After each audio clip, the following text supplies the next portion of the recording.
As trade deadline approaches, more speculation surrounds the Vancouver Canucks. Now, the name Connor Garland is rumored to be headed to LA.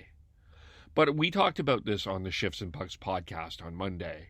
What will the Canucks do? Sean proposed a trade. Here's a portion of Monday's podcast. Yeah. Speaking of skating today, Sutter was skating as well. So props for Sutter getting back to a point where he's able to at least skate with some of the guys. Yeah, like regardless of whether or not he gets into any games this season or even for the rest of his career, the fact that he's skating and recovering from this long COVID that he's been dealing with, I think is really good for him, and I wish him the best. But do you think that any sort of, if PD is out for even a week or so, does that change any approach to this deadline for the Canucks management? Chris? For the deadline, I'd probably say no. As far as whether that affects how the Canucks perform for the rest of the season, I would say yes. Like, because we're basically clawing and scratching to try and get into that last playoff spot. So anything without PD for more than a game or two, like, I think would definitely hurt the Canucks' chance. But as far as how Rutherford, Alvin, and the management group are going to treat the deadline, I doubt it.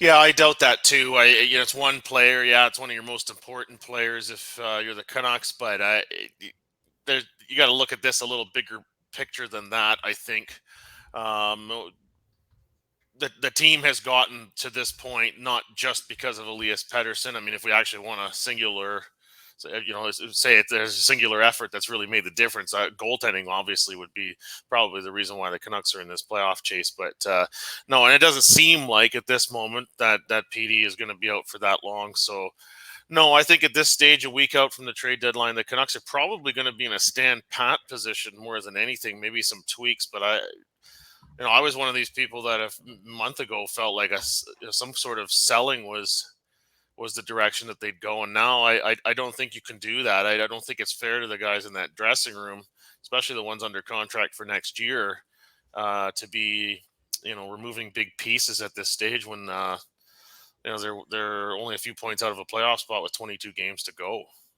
Even moving a Mott or a Shen doesn't even seem all that likely at this point. So, yeah I really think that it's going to be an off-season overhaul if they go that route. Mm-hmm.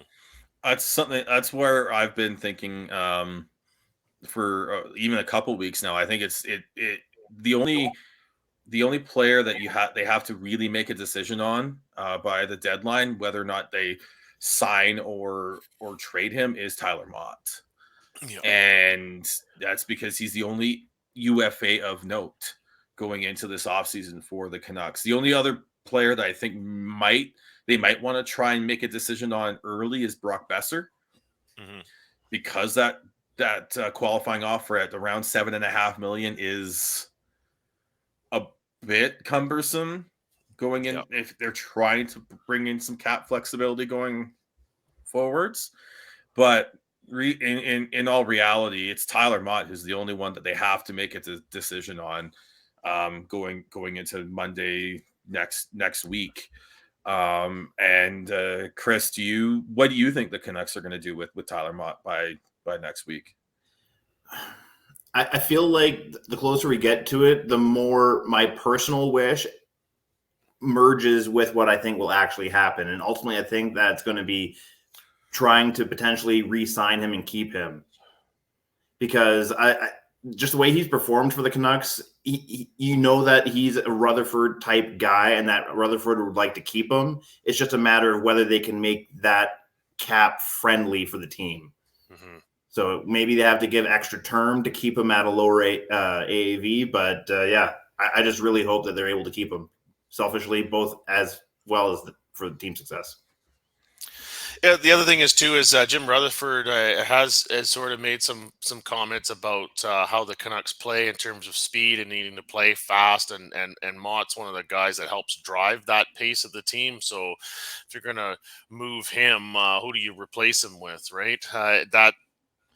there's good value to be had with Tyler Mott, but on the other hand, that would makes him an attractive trade piece as well. So it'll be interesting to see what happens. I'm really keeping my eye on that. I think a deal with Brock Besser is going to be a little more of a challenge in terms of getting a return that will sell with the fans, if that's even possible. If I had to put a wager on who's more likely to move at this point, I think I would lean towards Mott myself. But I don't have any scoops there to really back that up. It's just a hunch. I think the thing with Tyler Mott is I think they might pull what Gilman and Gillis did with Burrows and offer him a 2 to 3 4-year deal at a lower than what is expected, what he could get on the market, and say, this is our offer. If you don't like it, we're going to trade you, but we're trying to build something here, and we think you're a big part of it. But we need this cap flexibility, and this is still a very fair offer. It's just not potentially what you could get on the once you hit UFA, and you go from there. And if he says no, I want to test UFA, then you trade him. But if he says yes, I want to stay here, then you sign him and you're good to go, because Tyler Mott is not your typical fourth liner. He's a really good penalty killer. Look at his stats for this past 82 games. That's not fourth line material. Yeah, he seems to kind of fall in between the typical third liner and fourth liner. It's like a 3.5 liner. And his agent has even said that on when he's done radio hits, and as well as I think Donnie and Dolly as well. Yes. I think what we'll see. Yeah, I think he's more of a good third piece on a third line. So again, you don't necessarily want to overpay for that, but he's still very valuable, especially on the penalty kill. And he's one of the few guys on the penalty kill that has been good. So if we're speculating, go ahead. I was going to say, and the hope is, and we don't want to put too much in the playoff bubble of 2020, but he is one of those players where when you get into the playoffs and coaches start focusing on matchups and trying to strategize against the star players of their opposition, that creates more room for a guy like Tyler Mott to really shine. And we saw that on the one occasion, and I'm confident we'll see that again if the Canucks get a shot with him in the postseason. So if we're speculating as to what that potential team-friendly deal would be, if he's currently making around 1.25, like what would be that fair deal? Like, are we talking like 1.5, 1.75 at 3 years? I think you're pushing up around 2, because I think if he goes to market, he's going to get 2.5 plus. I was going to say definitely over 2. I wasn't sure what the ceiling on that would be. Got to factor some inflation in there too, right? True. Yeah, we don't know how long this. The cap was supposed to go up by $1 million this year. But that was before everything happened in Canada with teams not being able. Yeah, COVID restrictions where they weren't allowed to sell enough tickets here. So I think we're going to be stuck with an 81.5 cap going into next season. And I think you're still going to have that for at least 1 or 2 more after that. So it depends on how long the deal is. Also, pre-Coyotes arena deal as well. Something to keep in mind. Yeah. So I think we're going to – I honestly think if you offer him around 3 years, around $2 million, and see what happens, and maybe it gets bumped up to 2.25 type deal, 2.25. Maybe. Like, we're looking at Jason Dickinson makes 2.65, and we thought that was a good fair deal for him in the offseason. Now we're scoffing at not wanting to pay Tyler Mott, who's been arguably your best depth player. Yeah. So the fans have named the line after him, essentially. I think you have to look at that and go, why isn't that a 3-year deal at around $2 million? Not fair for both sides.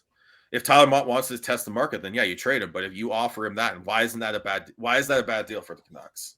I don't think it is. No, it's just a matter of their cap space. That's really all that comes down to. Yeah. And I honestly think we will see the Jason Dickinson deal by between now and the offseason, next season anyways too. and that opens up. He can be the Jason Dickinson that we thought we were getting at maybe even a cheaper rate. Mm-hmm. Yep. So, I look at I look at it. It's like I feel like you have to play a little bit of hardball with him, even though I really like Tyler Mutt, but I think you have to play hardball with him and say, if you want to stay here, this is the offer, and if you don't, we're going to be shopping you. We're going to trade you. Yeah. So, and then moving on, there's on Saturday night, Elliot Friedman on the 32 Thoughts intermission mentioned that the Canucks are interested in John Marino from the Pittsburgh Penguins. I can see why they're interested, but I'm wondering, is he a realistic trade option for the Canucks? At least leading up to the deadline, because I look at Pittsburgh and what else do they have behind him on the right side? For me, it wouldn't make sense as a deadline deal for the Penguins. They might consider it in the offseason once they're no longer hunting for that potential last cup for Sid. But yeah, as a pre-deadline deal, it just doesn't make sense for the Penguins as much as he would be a good get for the Canucks. Yeah, unless you're exchanging defensemen, but then that kind of defeats the point of the deal, doesn't it? Though I saw some scuttlebutt today that maybe Tyler Myers is getting some talk.